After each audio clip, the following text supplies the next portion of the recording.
Gelay here, back at it again with another video. So in today's video, I will be showing to you my school KIKAY kit. So if you guys want to know kung ano yung laman ng KIKAY kit ko, just please keep on watching.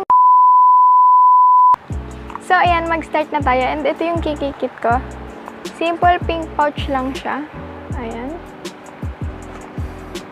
Nothing so special dito sa lalagyan niya. And ayan, yung mga nasa laman nito is very affordable lang. And makikita nyo lang siya sa Watson, sa SM, sa mga bilihan ng beauty products. So ayan, let's start!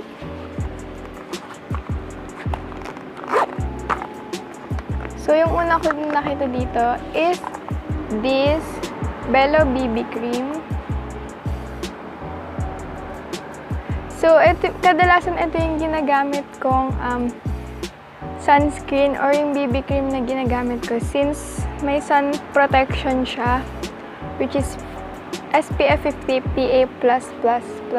And maganda to kahit sobrang init, hindi agad damage yung face ko or yung skin ng face ko.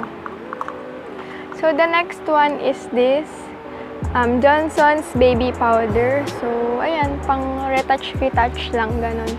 So, ayan, meron tayong pulbot. So, I have here also this pressed powder from Avon, Simply Pretty Avon, in the shade Soft Based, ayan. And, mauubos na siya. So, next is this Careline Best Brow Liner in the shade Taupe. Ayan. So, ginagamit ko lang to pagka mag-aayos ako ng kilay. And, ayan siya. Siya yung gamit ko today. Ayan. Careline Best Brow Liner. So, next naman is meron ako ditong Careline na emoji lip balm. Ayan. Lip balm. Kasi madalas nagdadry yung lips ko. So, ayan. Meron akong to the rescue na lip balm. So, next is this face makeup cheek color na blusher. Ayan, yung blush on. Pag-bet ko lang naman mag-blush on ng powder blush. And minsan, ito yung ginagamit kong blush, which is the Luna Organic Clay Blush. So, in the shade Autumn. And then, meron akong dalawang brush. Ito is, pinang-apply ko ng blush. And ito naman is para sa powder kasi ito flat top. And minsan, ginagamit ko din siya pang-apply sa BB cream. So, ayan siya. And then, meron ako ditong dalawang lip tint, which is yung isa is yung Everbilena Lip and Cheek Tint Roller in the shade Nightberry, and yung isa is yung Pixie Dust na Tinkerbell. So, pag-bet ko eto minsan. Ito ginagamit ko. Yan, dark.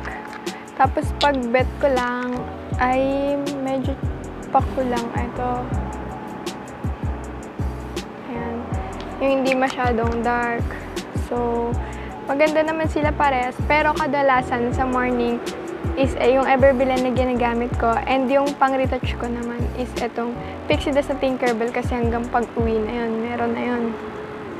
And then, last but not the least, meron ako ditong suklay. Yan, yung malalaki yung ngipin para hindi sumasabit yung hair ko. So, ayan. So, ayan guys. Ayun lang naman ang KIKAY kit ko. And, ayan. Taob na sila. So, ayun lang yung naman ng school KIKAY kit ko. And, kung nagustuhan niyo tong video na to, give this video a thumbs up. Don't forget to subscribe on my channel and turn on the notification bell para mas maging updated ka sa mga bago ko pang parating na videos.